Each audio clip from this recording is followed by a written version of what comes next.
মা, আমাকে এক গ্লাস জল দাও তো। সত্যি তোর জলে দেখছি আর পুজো পুজো কিচ্ছু করতে পারবো না। এক গ্লাস জল খাবে তাও ওর সময় নেই।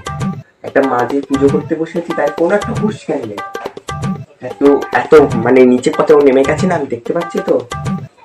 পুজোটাই ওর জন্য বন্ধ করতে হলো, ওর জন্য না পুজোটাই বন্ধ করতে হলো।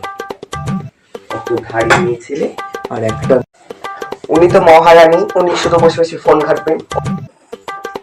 ওর মুখে করে জল খাবার সব দিয়ে দিতে হবে, তবে উনি খাবেন। অত বক বক করতে হবে না, আমি নিয়ে নিচ্ছি। ও সারাদিন তো একটু গত হেলাস না, তারপরেও যদি এক গ্লাস জল তোর মুখে করে দিতে হয়, তাহলে তো জানবো যে আমার পোড়া কপাল। উনি তারপরে মহারানী ভিক্টোরিয়ার মতো সারাদিন ফোন ঘাটে, একটা কথা বললে 100টা কথা শোনে। যা, তোর সেই পাড়ার বন্ধু আছে না সুমনা, তার বাড়িতে একদিন থেকে আয়, এই বিষয়ে কত কাজ করে। আর তুই ঘরে একটা ফুটো হেলাই না, আবার মুখের গোড়ায় তার জল দিয়ে দিতে হয়, জল। আর আমার যে এত কাজ আছে জানিস না, এত কাজ আমার, ওর জন্য কোনো কাজ করাই যাবে না। মুখে গোড়ায় জল খাবার সব। পুজো করতে বসেছিস, তার কোনো একটা উপায় নেই।